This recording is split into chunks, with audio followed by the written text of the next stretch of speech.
Okay, now we're recording. So I'm going to go back just for 1 sec. So we go into Paragon. Once we're in Paragon, Resources, we click on Showing Time. Showing Time pops up this window, and then we hit Reports. All these reports come up, right? And again, at some point, I'll go over all these other reports, but the one I'm going to show you today is Target Market Analysis.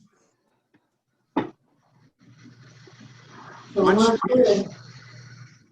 the Target Market Analysis, right? This is where you put in your information, okay? Give me 1 second. I'm just going to mute everybody real quick. Okay, so once you're in this report, this is where you put in the criteria of your listing, right? So, or the house that you're going to go do a listing appointment on. But let's start with let's just pretend for our purposes that you have a house that you listed in Holly Springs, and you listed it for 400.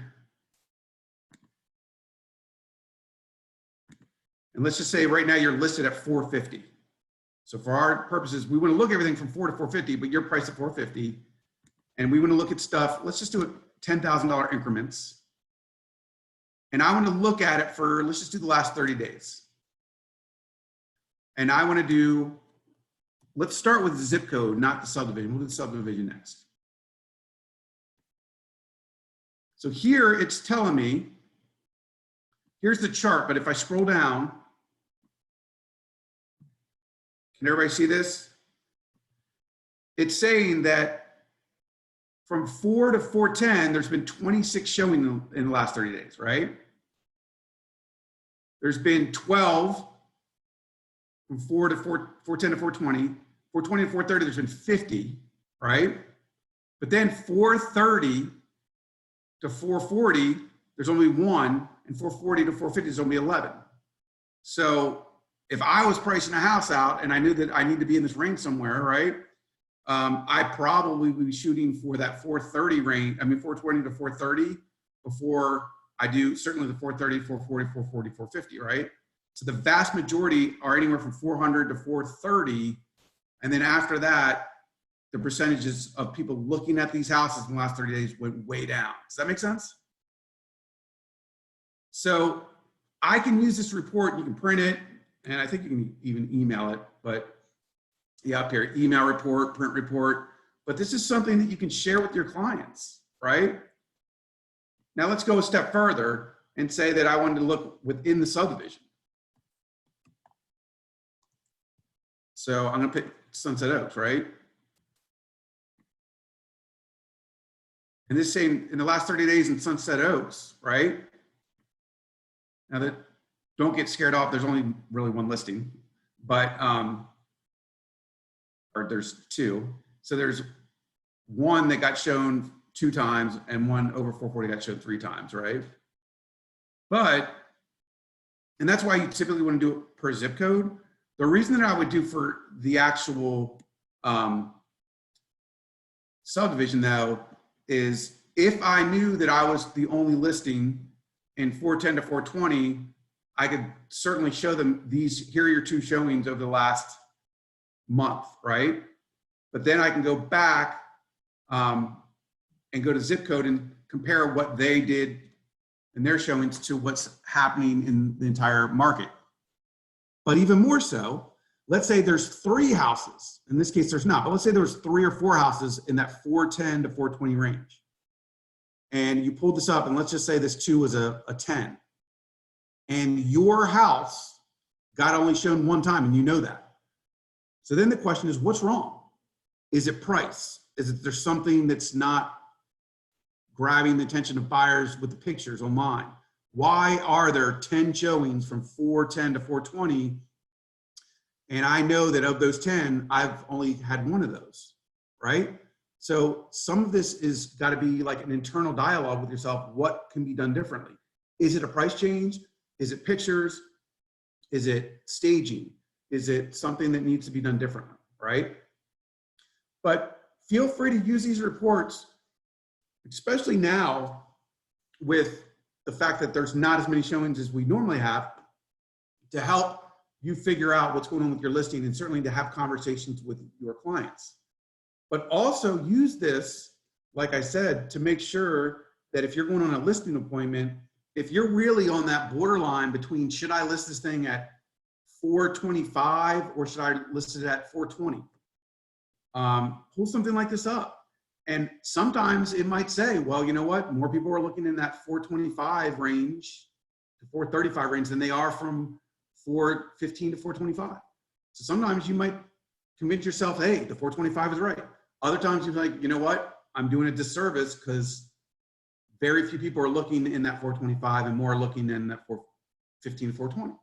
So do yourself a favor and know the audience, know the pool of clients that are out there looking at these particular properties. Does that make sense? Any questions about this at all? I'm going to unmute everybody. So from Paragon, you go to resources, right? Yep. So once again, real quick, I'm on Paragon. I'm logged in. I go to resources. I click on that. I go down to showing time. I click on that.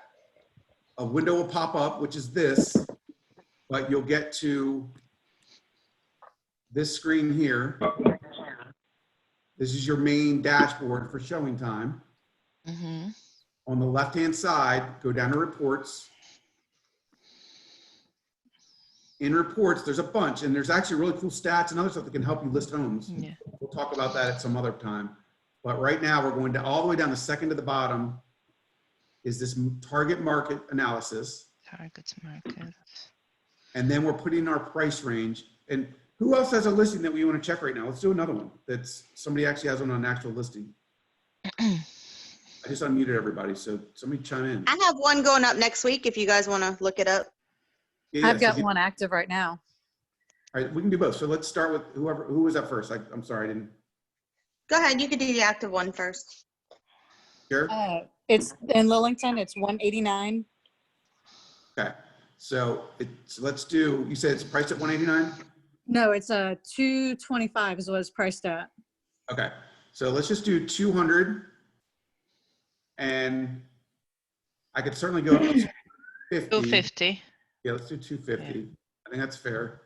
And look both ways. And let's do zip is 27546. Okay. I'm gonna do increments of 10,000, but if you really want to narrow down where they should be, sometimes you might even want to put this at $5,000 increments. I'm gonna start with 10 just to see what you get. Give me that zip code one more time. 27546. And do you want to do the last 30 days or you want to do shorter window? We can do last it's only been up for 2 weeks. All right, let's just do the last 2 weeks then. So the 14th, so the 30th. And in 2 weeks, I've actually gotten 4 showings on it. All right, so let me put in the zip code again. 27546. Yeah.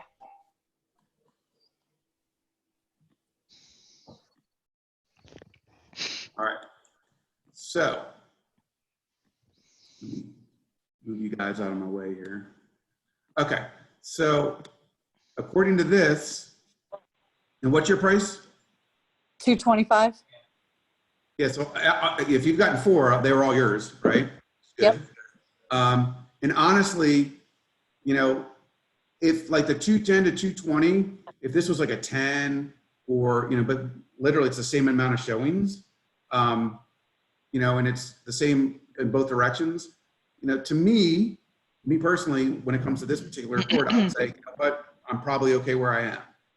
If I felt that there was a bulk of people, like, again, this was a 10 or 15 or 20, then the thought would be, well, maybe we need to get down right below that 220 mark. Does that make sense? Absolutely. But since you're kind of getting the showings, they're all yours and people are seeing it. And it's not like from 200 to 220, there's just all of a sudden this huge rise in showings, I think you're good. Yeah, I did think this is for- very helpful. Sorry. I did this for, I'm sorry. I did this for a friend who has a listing in Eagle Ridge and she's not getting anything. And I'm like, you're overpriced. She's like, no, I'm not. My agent says I'm not. And I was like, well, here's the data. That's what I was asking you yesterday, Ron. Yeah. Yeah, we Yeah. figured like, and how many more showings were out there for like 5 or 10 grand less or whatever it was, right? 40. Yeah, it was like, I mean, the It was number was like, ridiculous.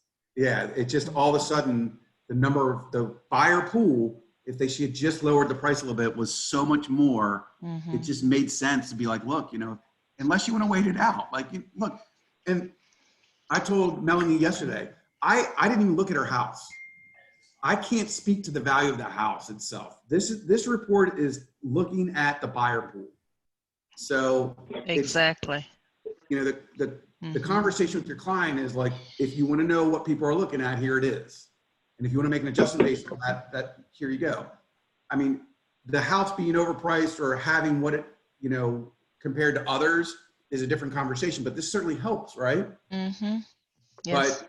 But again, if I was talking to somebody and say, hey, look, I wouldn't say this, I would obviously know everything about their house, but for the purpose of what I'm showing you, if I was like, hey, look, this has nothing to do with your house per se. I mean, if you wanted to wait out what's happening in our market right now, or you certainly can leave where it is. But if you want to get your home in front of the vast majority of people that are looking right now, here's the number.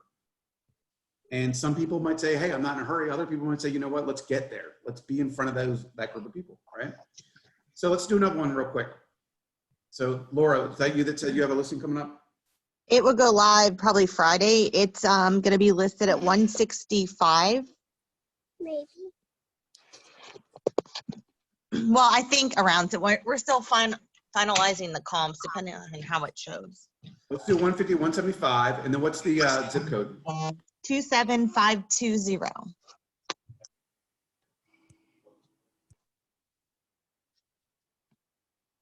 Again, we'll do the last 30 days. So here's the good news. There's a lot of people looking in that zip code in that. I mean, think about the last week, we've been pretty close to lockdown, almost 30 days now, believe it or not, in some sort of another. There's been something out there. I mean, obviously it got a little bit more and more strict in what people could not do, but St. Patrick's Day was really the last go out and be free day, right? So we're coming up on a month. So, but here you go, 150, 159, 83 showings, 160, 169, 39, and 170, 65, right? So, and let's do something real quick. I'm just gonna change that all the way up to 200 because I just want to see something real quick. $170,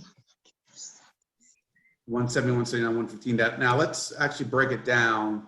Let me go back down to 175. And let's break it down into $5,000 increments.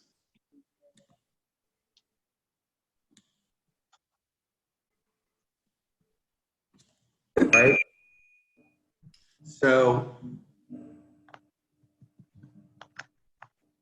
as you can tell, look at all this, but look at the number, from 155 to 160 compared to everything else. And you have 71 showings. Now, the one thing I will tell you about this report that kind of sways this, that, if you have a true statistician that's looking at this, certainly the number of homes within that price range is also going to affect this report, right? So to be fair, you might want to go back out and look at how many houses, you go to do a search, residential homes, 27520, price 155 to 160, and just see how many active listings there are. And again, if there's 100, I'm just using a made up number, but let's say there's 100 of those in the 155 to 1, but there's only 5 in this, well then 12 showings for 5 homes versus 71. I mean, you can sit there and do the math on that. But again, I wouldn't overthink it. I think the reality of it is, where is the bulk of the buyer looking right now, right?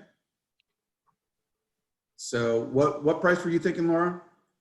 So originally I was going to list it at 158, but we just got a new comp in the neighborhood with a house that has no yard and no garage, and it sold for $124 a square foot, and it's smaller. So if I took that new comp, and again, we priced this back in December, so we knew we were going to have to recomp it when we got into April or May anyways. So with the new comp, it ended up selling with multiple offers with a cash deal. They ended up getting like 5,500 over asking price, and the house is crappier than my house and older and no yard and no garage. So I'm going to push for the 124 square foot, which puts us right around 165. Yeah.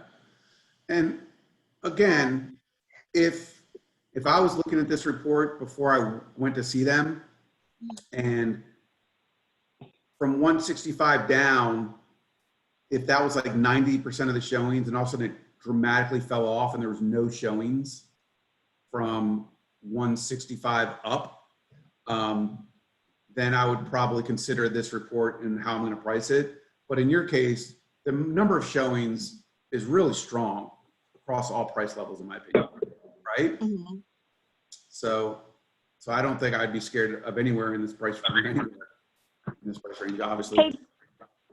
Hey Brian, don't you think on the flip side this is also helpful to potentially work with buyers to either light a fire under their butt when they're looking in a price range, to say, look, if this house is getting or these homes that have an average of 23 showings, they're going to go fast. Or I don't know, I'm trying to get my head around like how to use this on the flip side with buyers, or is there another report? And I actually have pulled these up for agents sometimes, especially when if they have a buyer that either thinks that it's, that they can hold off, or if they're in a multiple offer situation, using this report to show them like, look how many people are looking in this price range. And, or you keep putting these low offers, right? Here's one of the biggest reasons that we've used this with buyers, like that buyer continually puts in a low offer, right? And they keep losing out. And say, look, the reason you're losing out is because you keep looking at homes in 155, 160 range, or even we could say, 150 to 170, whatever. Look at your competition, especially, right now I'd say, hey, look, we're in the middle of a stay-at-home order, and there's still all these people looking at homes in this price range. The competition is still there. You're not going to steal a home. People would think that right now, I can go out there and steal a home because what's going on in our market. And honestly, there's nothing going on in our market that's negative in terms of pricing. It's just people are stuck at home right now. And a lot of people, because of that, don't want to go look at houses. But this is saying the opposite. Not in this price range. People are out and about big time, right? So it's a great report to use with your buyers as well, of course. The reality of it is, there's so many different reports that you can use to get people to understand, hey, come in strong, get off the fence, stuff like that. But yeah, great point. All right, so any other questions? Let me unmute everybody again real quick. Can we see showings for individual properties instead of asking the listing agent? Yes, so you could certainly see your listings. I don't know that you can go, and it's not on this report, that you can see an individual listing. Now, what you could do, if you know that it's the only house priced between a $5,000 increment, right? So a way to kind of do it backwards is, let's just say that the house that you're curious about that you're showing, and this goes back to what Michelle's saying as well. Let's say you're showing a $225,000 home, and let's just do 225 to 250, $5,000 increment, right? And let's just say that it's in 27526, right? We'll use that. And then let's do, actually, let me do 540. Yes, for individual home, probably I would put, for instance, the house is 230. I would put probably 225, 230, and put subdivision. It should pretty Correct. And I'm just trying to, like, I don't narrow know. down it pretty good. Yeah, I don't, off the top of my head, I don't know a subdivision that, like, I gotta know a subdivision that has a house that's 225 to 250 that has an active listing right now to do this. So somebody give me But it makes sense. It's kind of clear, the idea. yeah. Somebody give me the subdivision that you have an active listing in. Just give me the name of the subdivision. Greystone Crossing, G-R-A-Y or E-Y? EY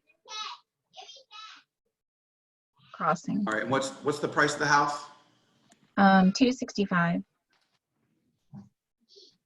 So what I'm suggesting here, and to Deanna's point and to Michelle's point, like on this one, right?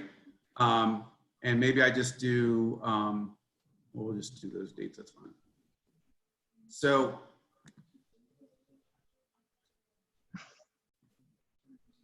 if I knew that my buyer was interested in a house in Greystone, right? And let's just say that we knew today we were going to go look at this one that's 265 to 269. And certainly I could tell that as long as it got scheduled through showing time, this doesn't mean that Kim or somebody from the office didn't show it themselves without going through showing time, or somebody called Kim. But in terms of showing time, they're saying there's really not been a lot of activity on this.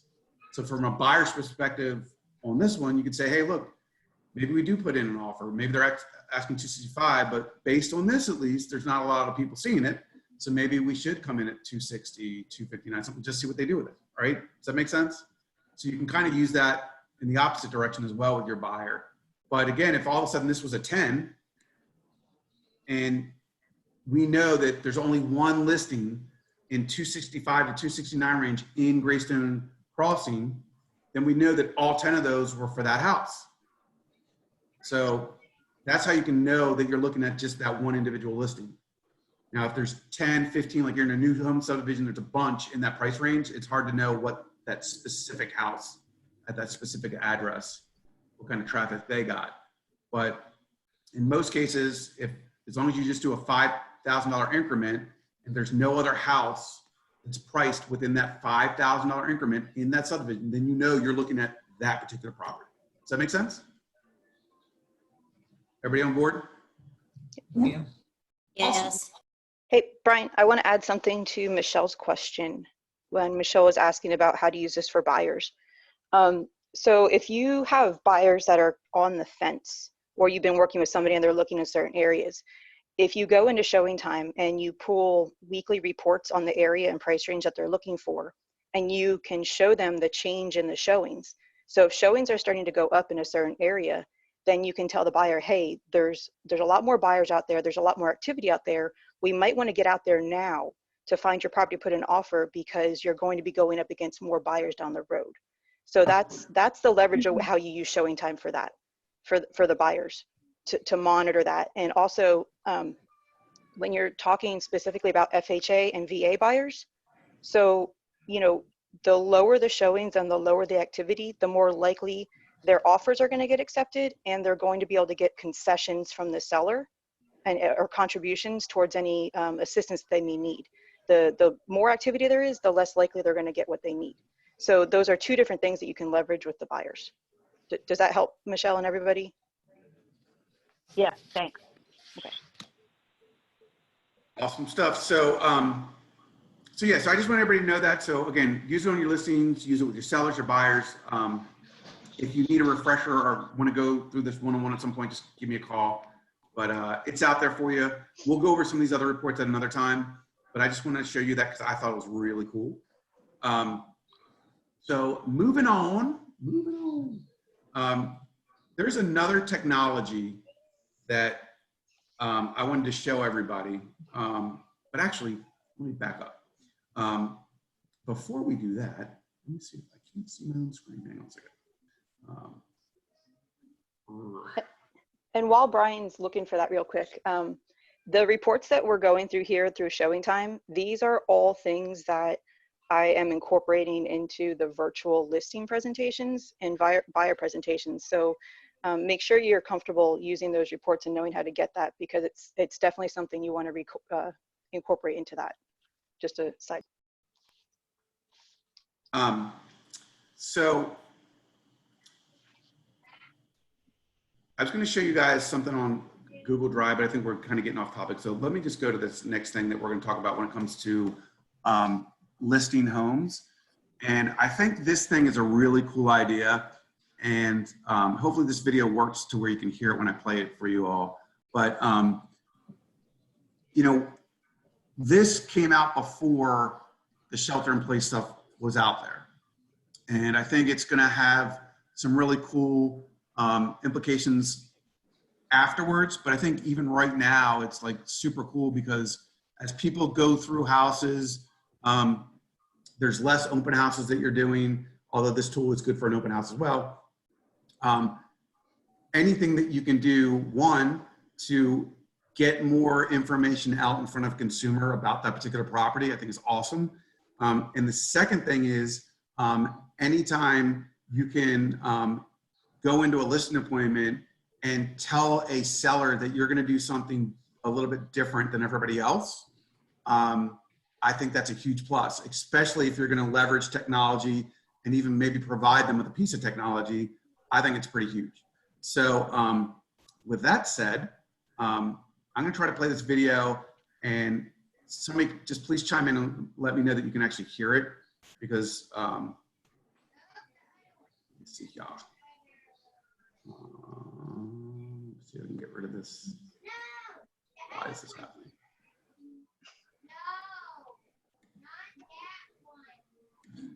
Okay, give me 1 second. I don't want that. I want this.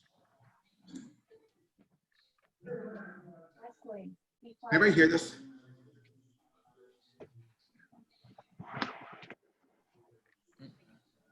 No. You all hear this? I can't hear it. No. No. No.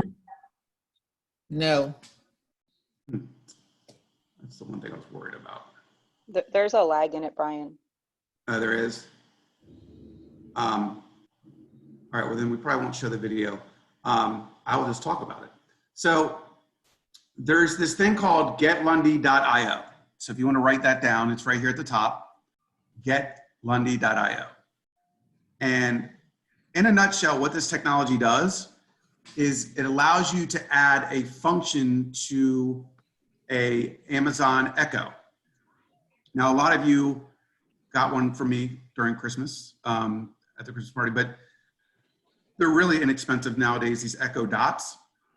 So the thought process with this is that when you go on a listing appointment, you bring this Echo Dot with you, and you let the client know that you plan on leaving that there with them. You could certainly even let them know it's a gift, they can keep it if you want, but otherwise you're certainly gonna leave it there during the listing.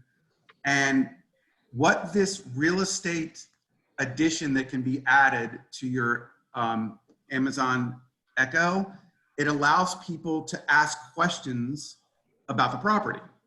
Now, they're building more and more on this, but right now it's like 3 questions that they can ask.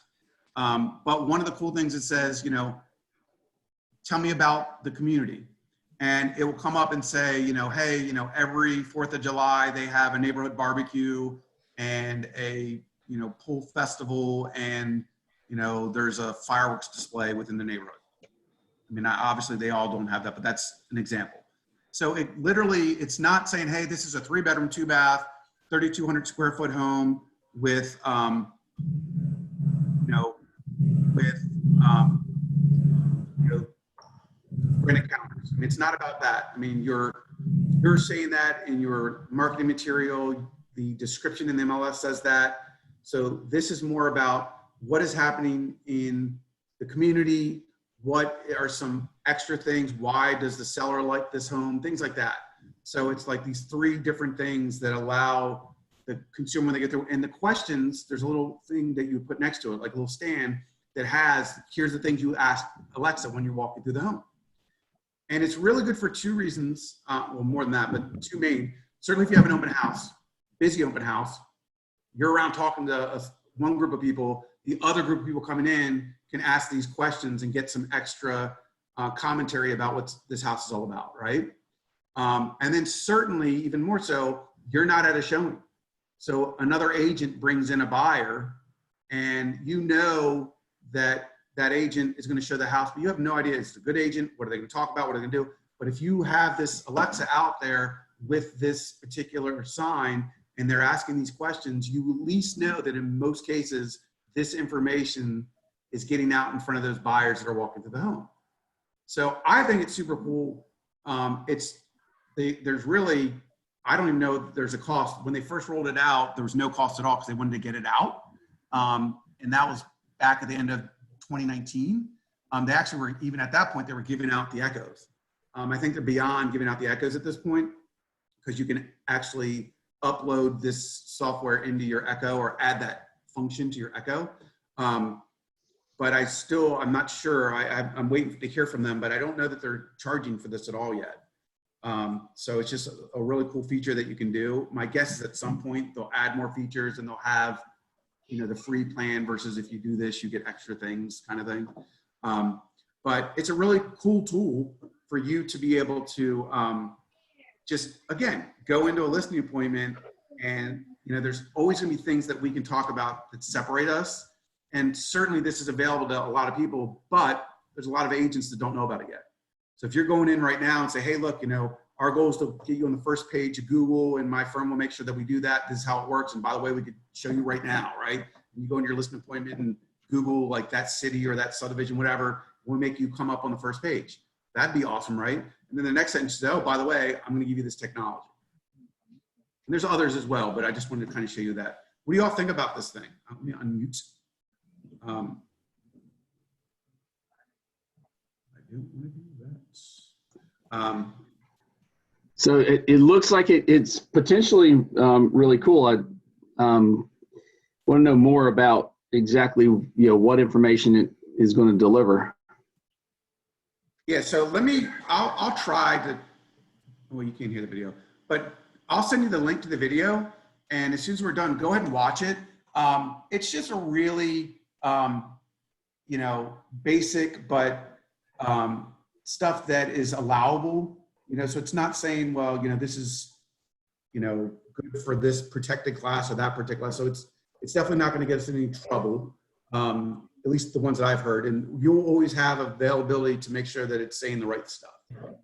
So, so it's not going to be one of those situations where you have no control over what it says.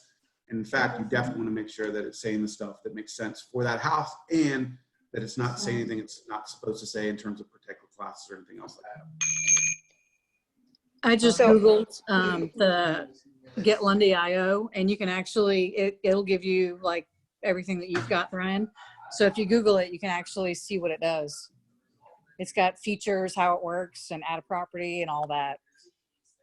Yeah, and then exactly. So and then you can even sign up and put your information in there, and I'll get more information for you about it. But also, I'll send you the link to that video because they talk about it. The people that developed it talked about it, but then like probably 5 or 6 minutes into the video, they actually use it, and you can hear it talking.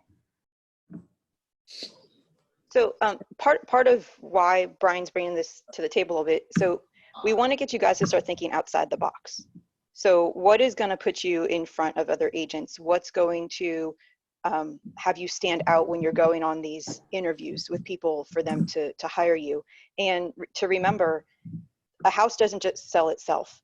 Lifestyle is part of the house. And if you can utilize a tool like this, because from videos, recorded conversations, asking questions, if you can help sell the lifestyle of the house, one question that somebody may be able to ask this device and it turns around and answers the question may be the reason that that family puts an offer on your property. That may be the sole reason, because a lot of, you think about it, people go to the houses at different times of day.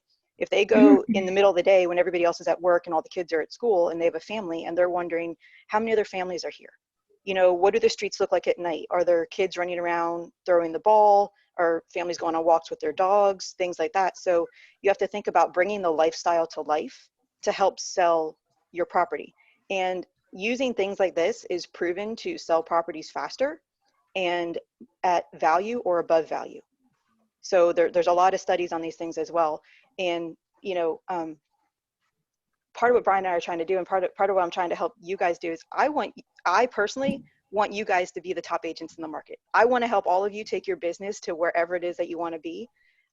However high it is that you want to go, however much business you want to have, or, you know, there's no measure to it, but these are all the little things that we're trying to bring that really, really honestly, truly have you stand out from all the other agents out there. So, and it's going to help make your job easier. You're not going to have to sell yourself as much because all the things that you provide and your value and your outside the box thinking is going to sell you enough. And when you have a listing and you have open houses, when it gets back to that point, you know, you have neighbors that come in and it's the nosy neighbor, right? They're going through the house.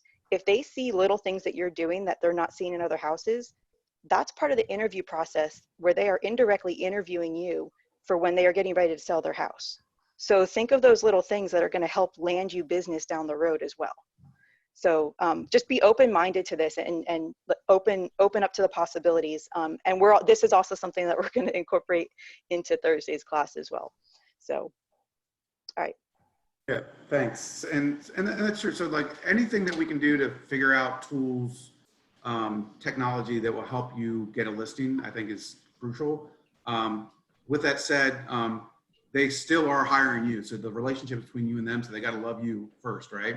So, and we'll always talk about that. But if we can go in and, you know, you have an awesome personality and you can get them to like you, and then you have all these tools above and beyond, it's certainly going to help you be armed to get this listing, right? And then the few of you that don't have great personalities, I'm just kidding, but I'm telling you, but I was going to say, it certainly can help you get a little bit past that. But the good news is everyone on this call has an awesome personality. So none of that applies to you. So the reality of it is we're going to see more and more of this stuff. We're going to keep going out there, figuring out what's available and make sure that we put it in front of you. Some will be things that we want to make sure that you know you can go out and get. And some of it might be stuff that we're providing at the broker level. So, you know, we'll talk about that a little bit further as we kind of roll out, like, here is all the cool stuff if you work with not only me, but also with Grow Local Realty, my firm, right? The other thing that, you know, as we start to talk more and more about listings, I mean, we're going to rely on you all as well, like, especially those of you that get a lot of listings. We want to make sure that we're sharing some of the things you're doing, you know, so I can go out all day and find things that are cool, and I can go out all day and talk about things that are going to be helpful to you. But those of you that are out there doing, you know, the good news is that we have a really nice group of agents here that are willing to share and say, hey, look, this works for me. This is what I've been saying. This is what I've been doing. So stay tuned, because some of the stuff we do with listings later on are going to be geared around making sure that those of you that are crushing it are helping other agents crush it too. Any questions about that technology? Anything that we've talked about so far? I have a question. So if it's a vacant property, what would you do? With, in general, or with this thing that I just showed you? With that, is there any way to, I don't know, hotspot it, or I don't know. I'm just trying to figure out, because I have a lot of vacant properties and it sounds like a good thing. I just need to know a little bit more about it. In terms of like, so having like a Wi-Fi connection in order Hey, for it to work. Yeah. Good So, morning. Okay, let me call you back in about a half hour, okay? I'm gonna mute everyone. So I think that one of two things. Certainly, I mean, it would be far-fetched, but you certainly could get like a hotspot for the listing as well. But now you're talking extra dollars. The other thing you could do is have on that same thing that has the questions, you could actually have instructions real quick on how to hook up that Amazon to their hotspot on their phone real quick if they wanted to. Does that make sense? So you could basically say, hey, if you wanted some really cool answers or hear some cool stuff about this house, you know, this is how you get this thing going. And, you know, turn on your hotspot, add this device to it for a few minutes, ask the questions, and then turn back off your hotspot. So you can do it that way too. And put that on the client. And I got everybody muted, so. All right, what was that now? I saw. Um, No, that are was we me. allowed to have open houses right now if it's vacant? Like I was thinking of setting up something outside with balloons and then having antibacterial stuff with gloves and have one family go in at a time if they happen to be there. But I need to get people into these homes because they're just sitting there. I think that you probably could. I think you'd have to market it very specifically as to how it's going to work. So that you do explain what you're doing to keep everyone safe. Does that make sense? Yeah, like I wouldn't go in there. I guess I would give them a floor plan and tell them to do like a scavenger hunt so that they would have to see every room. And then when they come out, maybe give them some type of award, like a balloon or something. I don't know. Well, and you bring up a good point. So the other thing you can do though is you can do a virtual open house. So like if you decide that you want to go to that house for a certain period of time and promote it really well and tell people to get online during that period of time, there's two things that I've been seeing. One is reward those people that do watch your virtual tour and allow them to then submit their email or phone number, something like that, so that you, or name, whatever, so that you can do a drawing. The other thing is taking that listing and do like a zip your flyer or do something where you get it out in front of the agents and you have the agents tour the property online and send you feedback of that property and put them into a drawing for a prize. If say, hey, here's my new listing to all agents, here's the virtual tour link, and or here are all the pictures. If you don't do a virtual, here's all the pictures.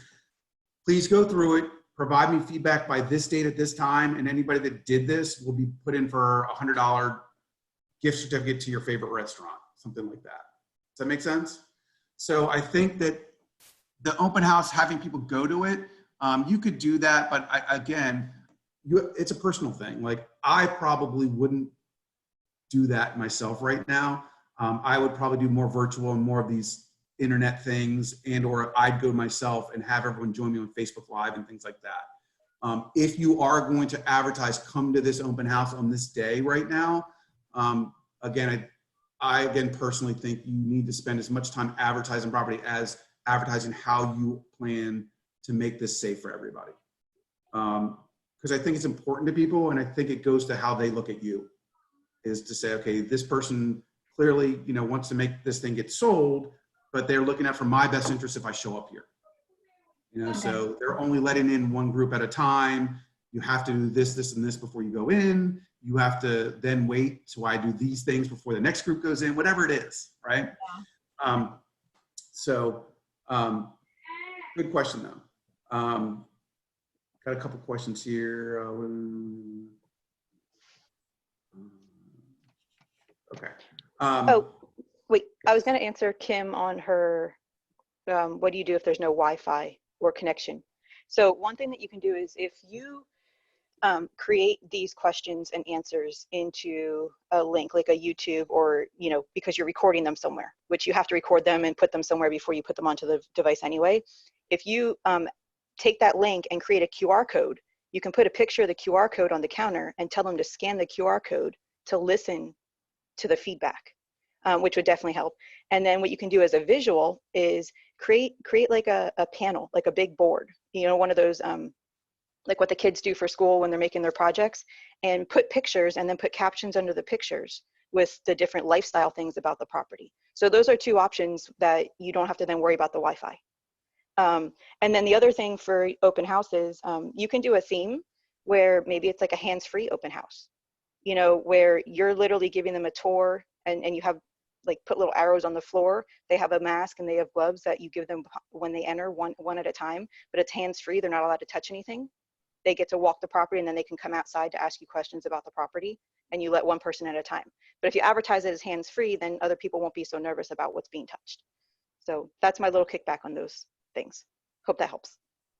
Yeah, those are good. I like the QR code thing a lot. I like all of it, but that was really cool. And then the other thing you could think about is, I mean, it kind of defeats the open house part of it, but you could do like an appointment only open house, like reserve your time to come see this open house, you know, and, you know, they'll get that time with you. And then you do all the things that she said, the hands free and everything else, and shoes at the door, wash your hands, don't touch anything kind of thing.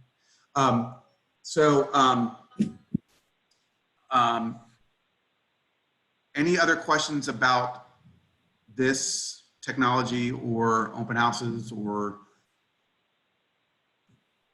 All right, well, what time do we have right now?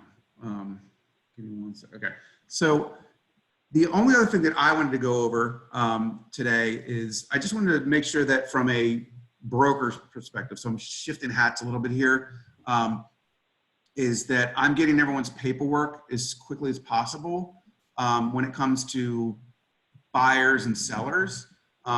And specifically lately listings, like I'm not getting the listing paperwork right away.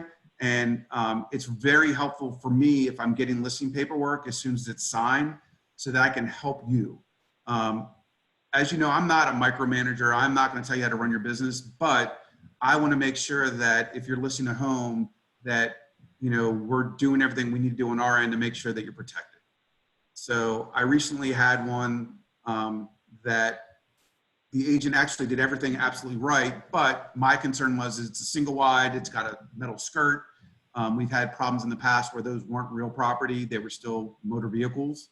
So, you know, I questioned the agent and say, hey, like, you know, and I couldn't find it on the tax records. But, you know, so I had a conversation with the agent, and the agent came back and said, well, here it is, and gave me everything that they had to show that we're okay, right? But my point is, like, I would love to have that conversation like immediately, not like 2 weeks after it got listed. Does that make sense? But so it really isn't an effort. It's not an effort to be like, oh, you know, I want your paperwork just so that we have it, or, you know, it's so that I can really help and make sure that everything is good when it comes to listings and other things. Now, with that said, SkySlope is out there, and some of you use it, some of you don't. I will have a training class around SkySlope again very soon. At the end of the day, I want the technology to be user-friendly and something that you enjoy using.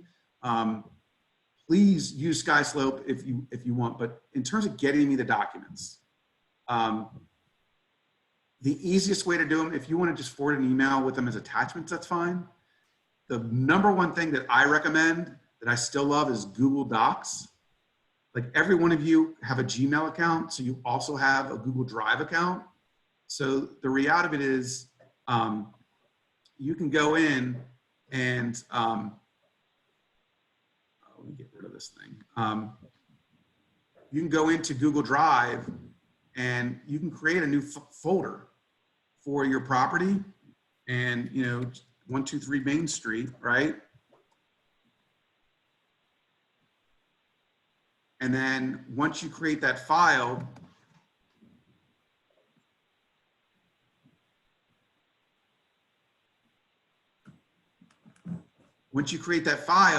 you can either upload or just drag properties. Hang on one second, my dog needs to go out. Hang on one second. So you can upload the files, or you can drag them up here. But the biggest thing is right here under Main Street, you do that drop down and you just say share. And you share that link with me. And now everything that you add for this property into that link, I'm going to get because you shared it with me. So how did you go there? How did you go to Google Drive? All right. So good question. Hang on a sec. All the stuff is in my way. I'm sorry, technology-wise, I'm super okay. incapable. So here's your Google screen, right? And here's your picture up here. So if you are logged into Google, so if you go to, like, if you are using Chrome, Internet Explorer, I like to use Chrome. I go into and I log into my account. So, like, if I hit Gmail and I'm not logged in, it's going to ask me to log in. Once you're logged in, you should see your picture up here, which means you're logged in to Google. You have these little dots right here with all these free apps. And if you click on that and go down to Drive, you're in Google Drive. Now, the first time you use it, it might send you something to start using it, but then you can create folders, you can upload documents into those folders, and you wouldn't want to share individual documents with me. You'd want to create a folder for that address or that buyer. And then once you create the folder,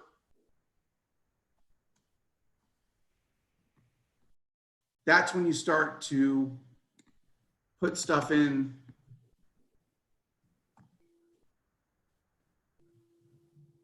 Oh, come on. Why is this happening?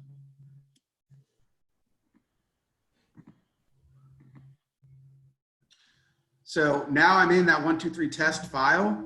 And again, here it says drag files. So if I had files down here, I could drag them up and drop them and they would load in there.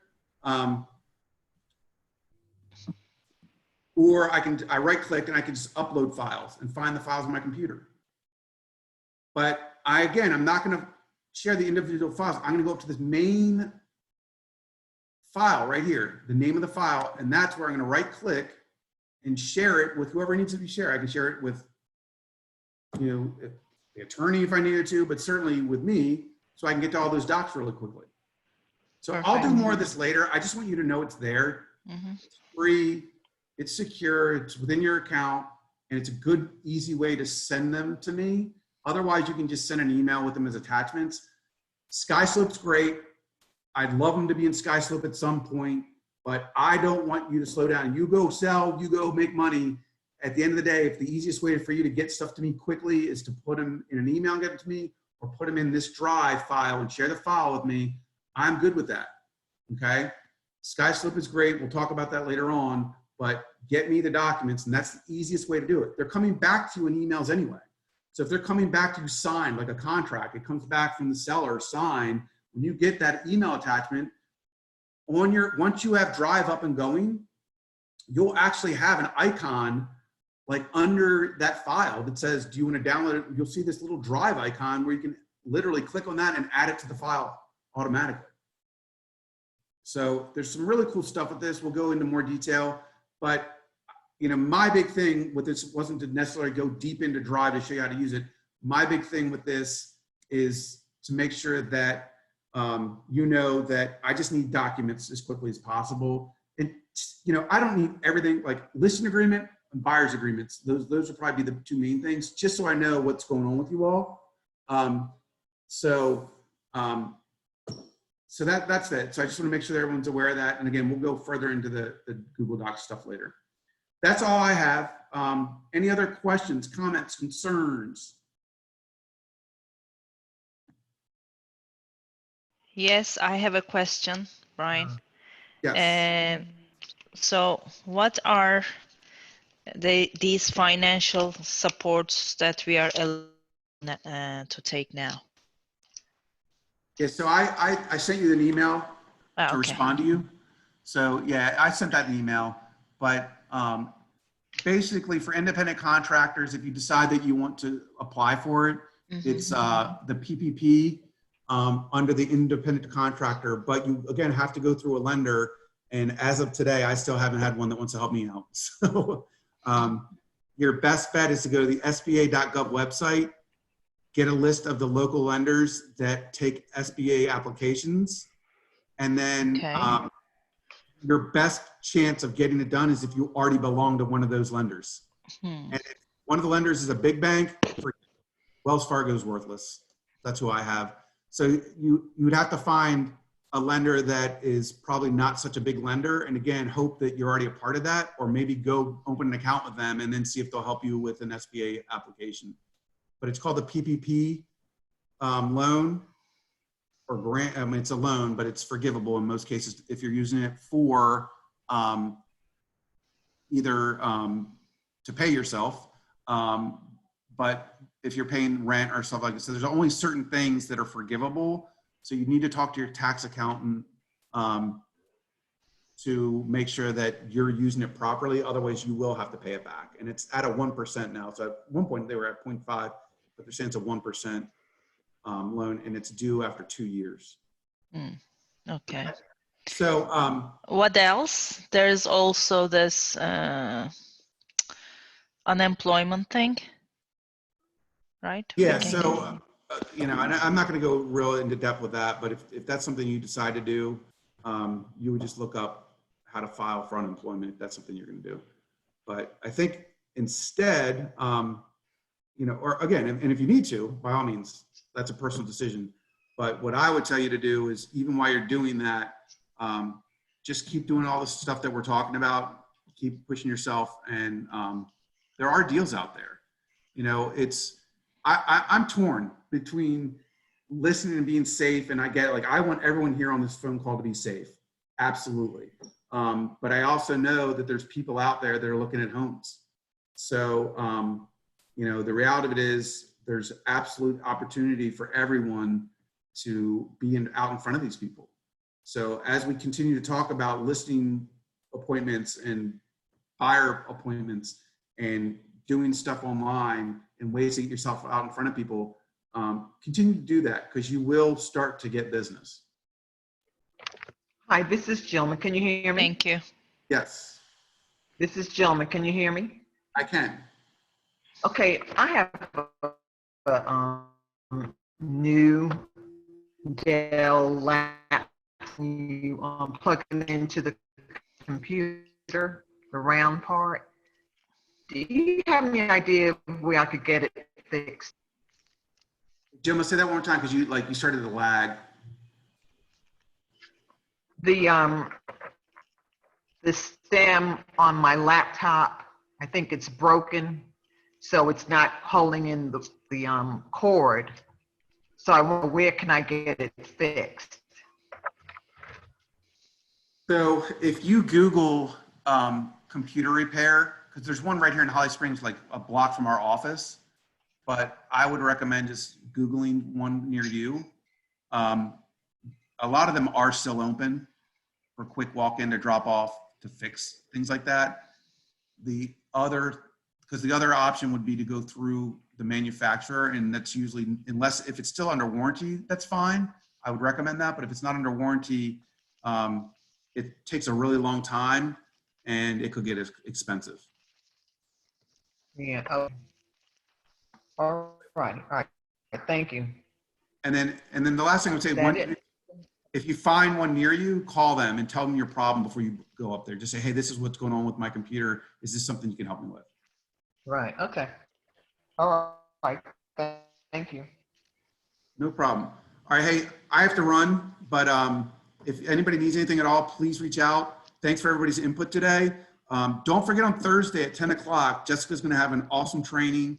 I plan on being there, but it's going to have some virtual ways to stay out in front of your buyers and sellers with presentations. So don't miss out on that.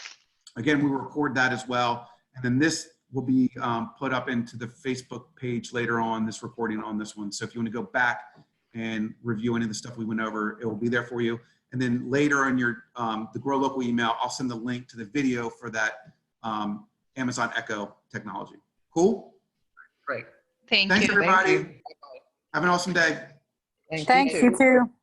Thank you.